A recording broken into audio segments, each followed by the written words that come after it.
విద్యార్థులు తొందరపడకండి. అనవసరంగా ఆత్మహత్య ఆలోచనలు తెచ్చుకోకండి. చదువు అనేది చాలా చిన్న విషయం. మీ శక్తి కొద్దీ చదువుకోండి. అంతకు మించి చదవలేనప్పుడు బాధపడద్దు. ఎందుకంటే మార్కులే జీవితం కాదు.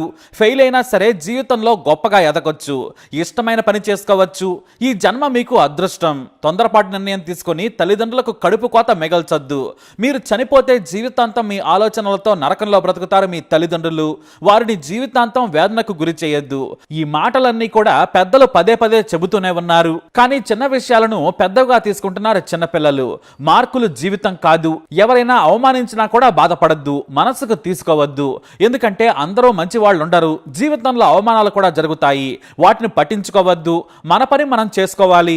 మరి ఇదంతా ఎందుకు చెప్పాల్సి వస్తుందంటే, నారాయణ కాలేజీలో చదువుతున్న చరణ్ సడన్ గా క్లాస్ లో నుంచి బయటకు వచ్చి 3వ అంతస్తు నుంచి దూకేశాడు. అప్పటి వరకు కూల్ గా ఉన్న చరణ్ అలా చనిపోవడం వీడియోలో చూసి ప్రతి ఒక్కరి మనసు చివుక్కుమంటోంది.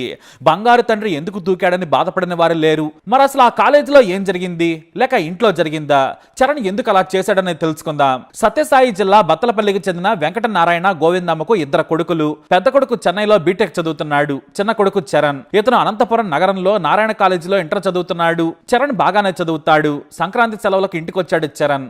అందరూ సంతోషంగా పండగ చేసుకున్నారు. అయితే జనవరి 20వ తేదీన కాలేజీని ఓపెన్ చేశారు. కానీ ఎందుకో కాలేజీకి వెళ్లేందుకు చరణ్కి ఇష్టం లేదు. చరణ్ పెదనాన్న కొడుకు కాలేజీకి వెళ్ళమని చెప్పాడు. 4 రోజుల్లో ఇంటర్ పరీక్షలు అవుతాయి. ఆ తర్వాత సెలవులే కదా, వెళ్ళమని కుటుంబ సభ్యులు సహా అందరూ చెప్పారు. దీంతో తన పెదనాన్న కొడుకు భరత్ తీసుకెళ్లి కాలేజీలో వదిలొచ్చాడు. జనవరి 23న వెళ్లిన చరణ్ బాగానే ఉన్నాడు. అయితే కొంత పెండింగ్ ఫీజు ఉందని కాలేజీ యాజమాన్యం తండ్రి చరణ్ కు కాల్ చేశారు. వచ్చి కడతానని చెప్పడంతో క్లాసులకు అనుమతించారు. అయితే మరి కాలేజీకి వెళ్లిన తర్వాత ఏం జరిగిందో కానీ సడన్ గా క్లాస్ రూమ్ లో నుంచి బయటకు వచ్చి వరండా దగ్గరలోని చిన్న గోడెక్కి 3వ అంతస్తు నుంచి దూకేశాడు. ఆ వెంటనే కాలేజీ సిబ్బంది ఆసుపత్రికి తరలించారు. తలకు తీవ్ర గాయం కావడంతో అప్పటికే చనిపోయాడని డాక్టర్లు తెలియజేశారు. ఉదయం 10:50 వేగంగా వచ్చాడు చరణ్. అంతకుముందే తన మైండ్ లో ఏదో ఆలోచన అన్నట్టుంది, లేదా అదే విషయాన్ని చాలా రోజులుగా ఆలోచన చేస్తూ ఉండొచ్చు. ఎందుకంటే ఒకేసారి ఆత్మహత్య చేసుకోవడం అంటే అంత వేగంగా రాడు. చరణ్ నారాయణ కాలేజీలో ఆత్మహత్య చేసుకున్న దృశ్యాలు వైరల్ గా మారాయి. విద్యార్థి సంఘం నాయకులు కాలేజ్ దగ్గరకు చేరుకొని ఆందోళన చేశారు. మీరెందుకు చరణ్ మరణ విషయాన్ని దాచిపెట్టారని నిలదీశారు. అయితే ఫీజు కట్టలేదని తన కొడుకును కాలేజీ యాజమాన్యం నిలదీసింది.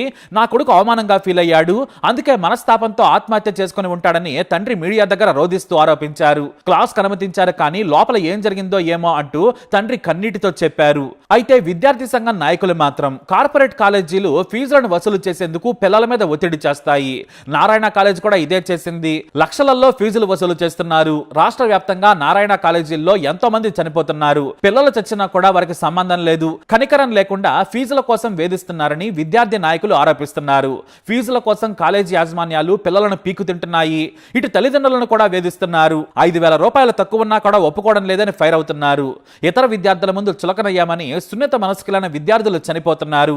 అయితే ఫీజులు లేదంటే చదువులు పరీక్షల పేరుతో వేధిస్తున్నారు. మాటలతో అవమానాలు, కొట్లాటలు లాంటివి కూడా చేసి దారుణాలకు తెగబడుతున్నారని ఫైర్ అయ్యారు. అయితే నారాయణ కాలేజ్ యాజమాన్యం మాత్రం తాము ఫీజు కోసం చరణ్పై ఒత్తిడి తీసుకురాలేదు, తల్లిదండ్రులు కడతామని చెప్పగానే అనుమతించాం, ఇంట్లోని సమస్యలు లేదంటే ఇతర కారణాల వల్లే ఆత్మహత్యకు పాల్పడి ఉండొచ్చని చెబుతున్నారు. బ్యాలెన్స్ ఫీజు కట్టకపోయినా తాము కాలేజీలోకి అనుమతించామని కాలేజ్ డీన్ శ్రీనివాసులు రెడ్డి మీడియాకు చెప్పారు. చరణ్ ఉదయం 9:30 క్యాంపస్ లోకి వచ్చాడు. వాళ్ళన్న భరత్ తీసుకొచ్చాడు. మేము ఫీజు అడగలేదు, చరణ్ కూడా కట్టలేదు. తర్వాత క్లాస్ రూమ్ లోకి వెళ్ళాడు. సాధారణంగానే క్లాసులు జరుగుతున్నాయి. ఇంటర్వెల్ కోసం బ్రేక్ ఇచ్చారు లెక్చరర్లు. ఆ తర్వాత క్లాస్ రూమ్ లోకి వచ్చి కూర్చున్నాడు. సడన్ గా బయటకు వచ్చి పెట్టగోడ మీద నుంచి దూకేశాడు. ఇక దురదృష్టవశాత్తు చరణ్ కు తీవ్ర గాయాలయ్యాయి. అక్కడికక్కడే చనిపోయాడు. చరణ్ ఐఐటి కోర్సుల్లో జాయిన్ అయ్యాడు. 1,80,000 ఫీజు అయితే 30,000 తగ్గించాం. ఇప్పటి వరకు 85,000 కట్టారు. 65,000 రూపాయల బ్యాలెన్స్ ఉంది. డిసెంబర్ లోపే కట్టాలి. పరీక్షలు కూడా దగ్గరకు వస్తున్నాయి. మేము జస్ట్ అడిగామంతే, ఒత్తిడి ఏమీ చేయలేదు. ఫీజులు ఎప్పుడు కూడా స్టూడెంట్స్ ని అడగం. మా దగ్గర ఆ కల్చర్ లేదు. ఫీజులు ఎప్పుడు కడతారని తల్లిదండ్రులకే కాల్ చేస్తాం. ఆ రోజు కూడా మేము అందరికీ ఫోన్ చేసినట్లే చరణ్ తండ్రికి కాల్ చేశాం. నేను బెంగళూరులో ఉన్నాను, 10 రోజుల్లో వచ్చి కడతామని చెప్పారని కాలేజ్ యాజమాన్యం చెబుతోంది. అంతేకాదు ఈ చరణ్ అబోవ్ యావరేజ్ స్టూడెంట్. కాలేజీకి వచ్చేందుకు చరణ్ ఇష్టపడలేదు, బలవంతంగా పంపించారని వాళ్ళ నాన్న కాలేజీ యాజమాన్యానికి చెప్పినట్లు మీడియాకు తెలియజేశారు. అయితే కాలేజీ యాజమాన్యం తొందరపాటు మాటలపై విద్యార్థి సంఘాలు ఫైర్ అవుతున్నాయి. ఇంట్లో సమస్యలతో చనిపోయాడని ఎలా చెబుతారు? మీకు ఎవరైనా చెప్పారా? తల్లిదండ్రులు రాకముందే రక్త విద్యాశాఖలని చెరిపేశారు. పోలీసులు కూడా రాలేదు. కాలేజీ యాజమాన్యంపై క్రిమినల్ కేసు పెట్టి చర్యలు తీసుకోవాలని విద్యార్థి సంఘాలు డిమాండ్ చేస్తున్నాయి.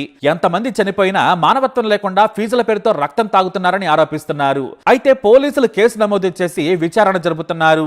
విద్యార్థుల తల్లిదండ్రుల వాంగ్మూలం రికార్డు చేసినట్లు అనంతపురం రూరల్ డీఎస్పీ వెంకటేశ్వర్లు మీడియాకు తెలియజేశారు. 10:50 ఒక్కసారిగా 3వ అంతస్తు నుంచి చరణ్ దూకేశాడు.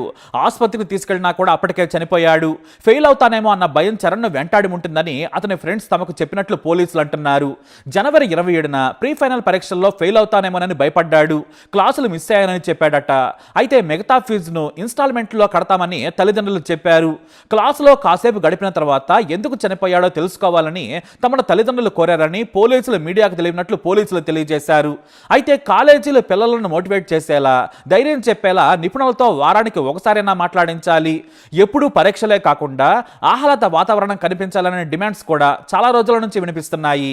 మరీ ముఖ్యంగా ముభావంగా ఉండేవారికి, చదువులో వెనకబడ్డ వారికి ధైర్యం చెప్పాలి. ఇక ఫీజుల విషయంలో తల్లిదండ్రులను అలాగే పిల్లలను కూడా ఒత్తిడి చేయకూడదు. ఎందుకంటే తమ తల్లిదండ్రుల బాధను కూడా పిల్లలు తట్టుకోలేరు. కాబట్టి ఈ విషయాన్ని స్మూత్ గా హ్యాండిల్ చేయాలని నిపుణులు చెబుతున్నారు. అయితే చరణ్ పరీక్షల ఒత్తిడి వల్ల చనిపోయి ఉండొచ్చు, లేదా ఫీజులు కట్టలేదని కాలేజీలో జరిగిన అవమానం వల్ల కూడా చనిపోయి ఉండొచ్చు. కానీ పిల్లలను తల్లిదండ్రులు ఒక కంట కనిపెట్టాలి. పిల్లలు యాక్టివ్గా లేరంటే ఏదో విషయం వేధిస్తున్నట్టే. ముభావంగా ఉంటారు, సరిగా మాట్లాడరు, ఒంటరిగా గడుపుతారు, నిరుత్సాహంగా ఉంటారు. అలాంటి లక్షణాలు కనిపించినప్పుడు తల్లిదండ్రులు మాట్లాడాలి. భారం అనుకోకుండా సైకాలజిస్టుల దగ్గరకు తీసుకెళ్లాలని నిపుణులు చెబుతున్నారు. అయితే నారాయణ కాలేజీల్లో ఆత్మహత్యలు వరుసగా జరుగుతున్నాయి. మరి ఇలాంటి కార్పొరేట్ కాలేజీల్లో పిల్లల ఒత్తిడిపై ప్రభుత్వం కూడా దృష్టి పెట్టాలి. రాజకీయ పలుకుబడి ఉందనో లేదంటే లంచాలు ఇస్తున్నారనో కాకుండా పిల్లల భవిష్యత్తును దృష్టిలో పెట్టుకుని స్కూల్స్, కాలేజీలను నియంత్రించాల్సిన పరిస్థితి ఉంది.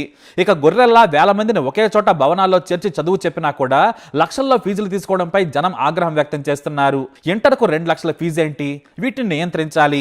ఈ కార్పొరేట్ కల్చర్ వచ్చాకే విద్యా వ్యవస్థ నాశనమైంది. పిల్లలు, తల్లిదండ్రులు ఇబ్బందులకు గురవుతున్నారనే విమర్శలు వస్తున్నాయి. మరి ప్రభుత్వాలు మేల్కొంటాయా, అలానే నిద్రపోతాయా అనేది చూడాలి. ఎందుకంటే కార్పొరేట్ కాలేజీలు తమ ఫీజుల దందా దోపిడీ కొనసాగించేందుకు ప్రభుత్వ పెద్దలకు 100 కోట్లలో లంచాలు ఇస్తారు. ఇది జగమెరిగిన సత్యం. అందుకే ఎవరూ కూడా పట్టించుకోరని మేధావులు సైతం విమర్శిస్తున్నారు. మరి మీరేమంటారు? ఆ విద్యార్థి ఆయుష్ను చినిమేసింది ఎవరు? మీ అభిప్రాయం ఏంటి? కామెంట్ ద్వారా తెలియజేయండి. ఈ వీడియో అప్డేట్స్ కోసం మై ఛానల్ ఫాలో అవ్వండి. అంత కళాశాల యజమానివే మాకు చేసినారు మమ్మల్ని. అంటే ఫీజు కట్టలేదని వేధించినారు. ఫీజు కట్టలేదని పత్తనగానే చెప్పినాం, పంపించినాము. ఏమన్నాడు? మా కొడుకు ఏమని అంటే కాడ బల్లె పోయినాడు, ఫీజు కట్టాలంటే మళ్ళీ మీకు కడతానని చెప్పినా సార్. నేను కానీ ఇడిచి వచ్చిన, మా పిల్లోడు ఇడిచి వచ్చినాడు. ఏమనంటే పైకి పోయి లోపల ఏం జరిగిందో వాడు వాళ్ళు మాట్లాడుతుంటే పిల్లల పై నుంచి ఇదే మనస్తా వాళ్ళు ఫీజు కొత్త ఇది చేసినారని కింద ఇదైనాడు.